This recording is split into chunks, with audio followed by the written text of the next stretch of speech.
Welcome to Techstination. Joining us is Danny Lenihan, the founder and CEO of a company called Three-Legged Thing. It's the numeral three-legged thing. Thank you for joining us, Danny. Oh, you're very welcome. Thanks for having me. You have been an innovator in the tripod space. That's what a three-legged thing is. So give us some background about the company, how this happened. It's pretty simple, actually. I used to design and import studio lighting. I had another company before Three-Legged Thing, and I could see the writing was on the wall with that.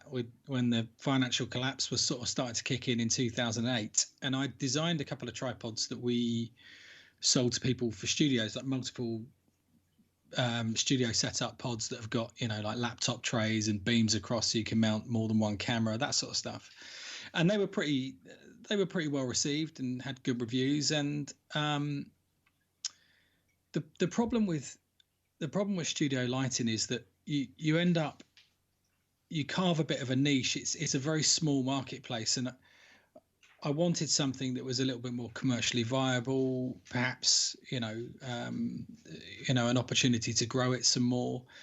And the thing that frustrated me most in my camera bag was my tripod, because I had about 6, and I'd use one for, doing certain things and one for others. And I really just wanted to try, and I felt like I could create something that had many different uses. And so I got to work on it, and I found a nice little factory in China that was making some good gear.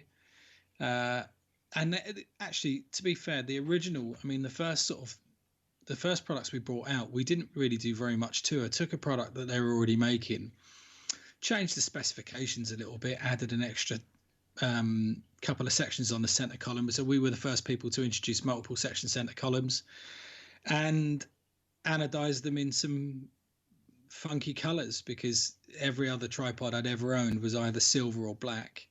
And that was really the the original sort of groundwork of the company. And then as we grew, it got big very, very quickly. I mean, took my breath away. The lighting company was just a little parochial UK entity that we grown to about £500,000 a year just in the UK.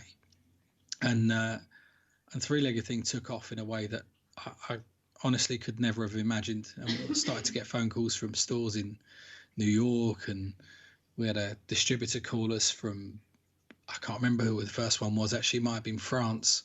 And as soon as we realized that other people wanted to buy our stuff to sell it, I invested a bit more of my money and spent a bit more time really working on it and working on the designs and growing. And it's just snowballed from there. Let's talk about a couple of your newest tripods. They're travel tripods. You call them Ray and Bucky. First of all, tell us about the names. Well, Ray Barbie is one of our pro team members. He's one of my sort of childhood heroes. I'm very much into the whole skateboarding scene, although at the tender age of 47 now, my legs won't last up for more than about 3 minutes on a skateboard. But I used to be completely into it. And when I first came across Ray Barbie was in the Pal Peralta video, public domain. And it was incredible. I mean, up until that point, everybody had been in their kind of fluoro socks and short shorts and no sleeves and very 80s looking. That whole skateboard fraternity was very 80s looking. And then this little black kid comes out of Long Beach wearing jeans, a pair of Vans, a T-shirt and a baseball cap. And I just identified with it so much, because that was me, jeans, T-shirt, baseball cap. And he was so fluid and so smooth, and his style was just incredible. And some of the things he did with a board, it just looked like he wasn't even trying. And I completely fell in love with Ray Barbie at that point. And the subsequent video that came out, Ban This, it was his first sort of proper solo section. He actually opened the video, and it's just wonderful to watch. And I would encourage anybody to understand how I felt about that is just to go onto YouTube and type in Ray Barbie band this and just watch that 6-minute segment, because it's just incredible. And then 25 years, 30 years later on from that, because that must have been about 89.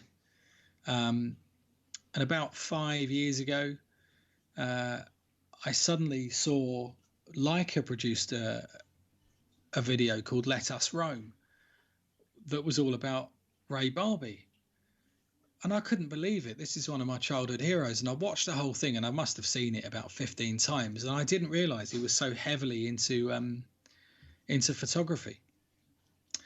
So about 2 months after that, I was out in California, visiting a couple of my reps and some of the stores that we sell to. And I bumped into a photographer in a store in LA, called Robbie Jeffers. And I knew of Robbie as a skateboarding photographer, and we started chatting. And suddenly he's like, "I've got to leave in 10 minutes. Ray and I are going out for a shoot." And I was just, "You mean Ray Barbie?" And he went, "Yeah." And we're going to catch up with Lance Mountain later. And my head almost exploded. And I was like, "Look, if you're friends with Ray Barbie, I need to send him a tripod. I've got a product that is so good for the Leica." And he said, "Yeah, no problem." So he hooked me up with Ray. And what a gracious human being Ray Barbie is, considering the kind of just like, he's not a household name by any stretch of the imagination. But if you were into skateboarding, you'll have played him as a character on Tony Hawk's Skater 1 and 2, and like he literally is one of the original Bones Brigade, like proper legend status. And this guy, he wrote back to me full of humility, absolutely delighted to be offered a tripod, which I sent out to him. And he subsequently did a couple of videos for Leica where that featured in, and we've stayed in touch. And I asked him about 3 years ago if he'd let us put him on our pro team, which isn't massively grand, to be fair. We don't really pay to sponsor any photographers. It's most of the guys on our pro team are people that have come to us that we think are exceptionally talented, and we sort of trade content for gear, essentially. And again, he was hugely honored, and we worked with him, and he provided us with a bit of content, and it was just really nice to see Ray Barbie's name on our pro team page. And he's on your gear now too, with the Ray tripod, Yeah. and the Bucky. So tell us about these tripods and what makes them special. I mean, you pay a lot of attention to the design and the usability on all of your products. What's new here?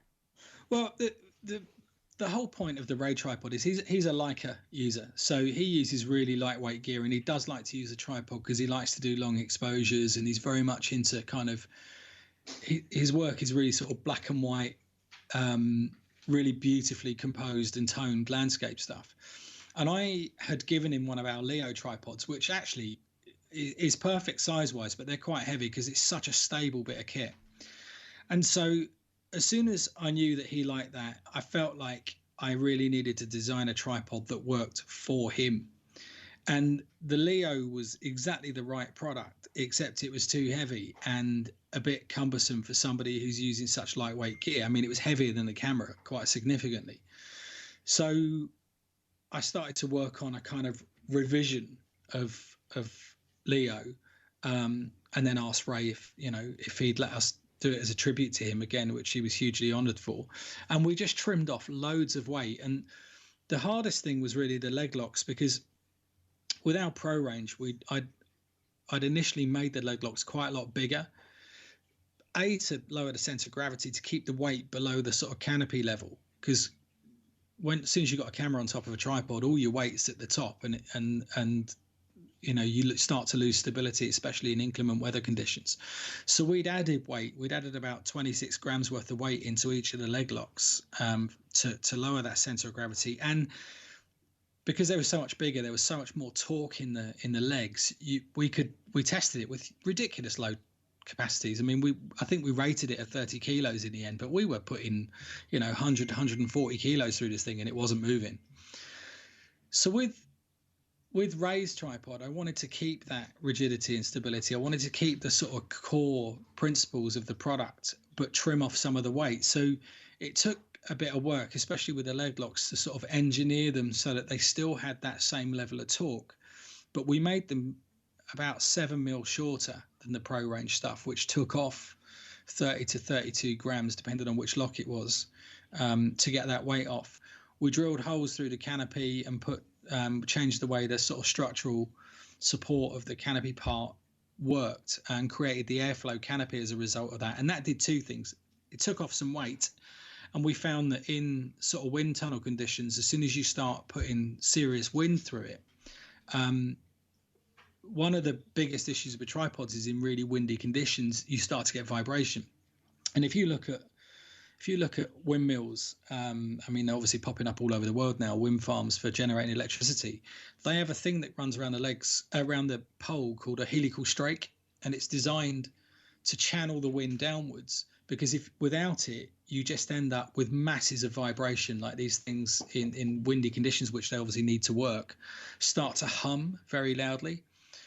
So by drilling those holes through the canopy, and by just changing the shape of the leg locks and creating those sort of inner chamfers, actually achieved a very similar effect as a helical strake. And what we found is, in very windy conditions now, that product is so much more stable than some of the products that we've made in prototype, which are 35 mil, 32 mil legs, just because of the way the wind channels through it. I also wanted to make it easier to use, so we've got the rapid latch rather than the pull-out locks that you see on most kind of premium level tripods, should we say. Ours has now just got a thumb spring latch, so it's much quicker and easier to operate. And then the rest of it was mostly cosmetic, and the airhead view was a bit of a callback, really. To that's your ball head that you designed. That's the ball head, yeah. So the interesting thing about the view, I really wanted to show people how we make the ball lock, because we've been considered for some time as to be some of the best ball heads on the planet, because we have such massive load capabilities.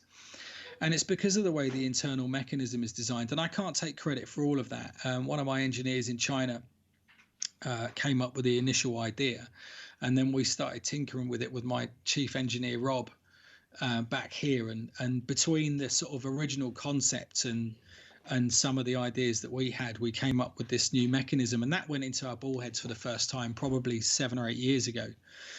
With the airhead view, for the first time inside the head, we've used stainless steel. We normally just use aluminium. There's no need for us to anodize it or make it look pretty, because it's inside a casing. It just has to do the job. But because we've put the view window in so that people can see the mechanism, we've used stainless steel. It locks so much tighter than you could ever possibly have imagined before. And the result is increased load capabilities exponentially. The Bucky version of this is simply pretty much just a larger version of the Ray? Yeah, 26 mil legs, and Ray's only 34 centimeters long, whereas Bucky's 40 when folded. So Bucky goes up to a whopping 1.85 meters, or I think it's just over 6 feet in old money. What is it that you want people to think of when they think of three-legged thing and your products? What differentiates you from the many other makers of tripods and gear here? I don't think you'll ever see a tripod that looks like one of ours, ever. I've gone to really extreme lengths, both aesthetically and engineering. I mean, there's some fantastic tripods out in the marketplace. There's some companies that make some really strong tripods that do the job brilliantly. We have taken engineering to a new level. It's been a real calling for us, because I knew that when I first launched Three-Legged Thing, we could not end up as another Me Too in the marketplace. We didn't want another same old, because we'd have just been buried early on. The marketplace was already saturated. You had, back when we first launched, you had Manfrotto, Gitzo, Benro, Velbon, Slick, Vanguard, Giottos. Like, these were big players. And so I knew that we had to come in differently, and engineering standards were kind of the core principles of that, and obviously innovation within that.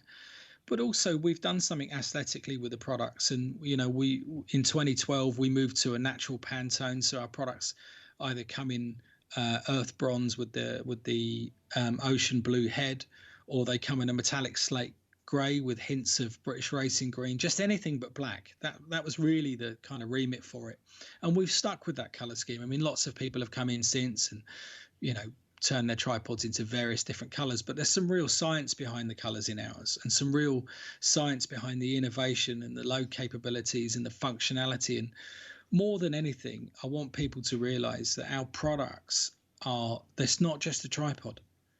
Like, that's been the remit from day one. You can spend $500 on a tripod and it comes out twice a year in certain conditions. Or you can spend $500 on a tripod and it's also a monopod or a microphone boom or a tabletop tripod. It can go to 6 feet. It can go to the floor. I mean, there's so much in terms of functionality within our products, and really that's how we've tried to market ourselves. And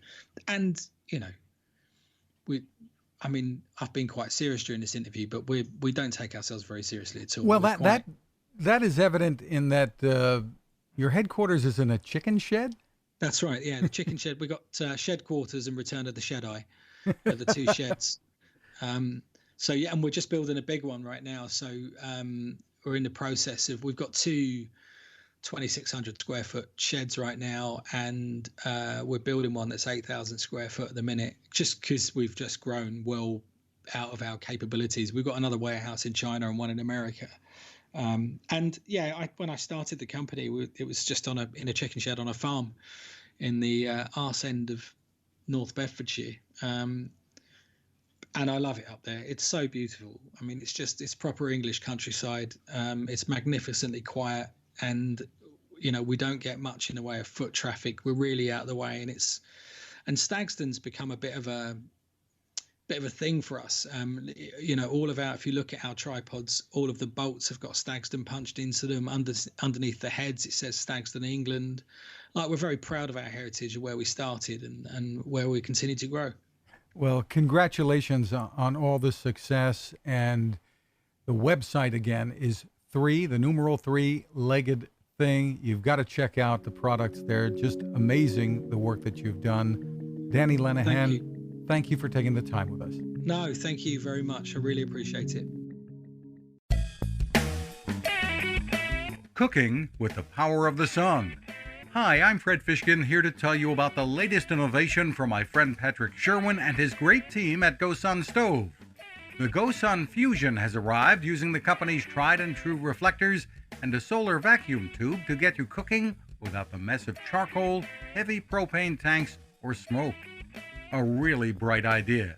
And with an optional solar panel and battery storage and the ability to plug in at home or on the road, you really can use the GoSun Fusion to cook anytime and anywhere, day or night, rain or shine.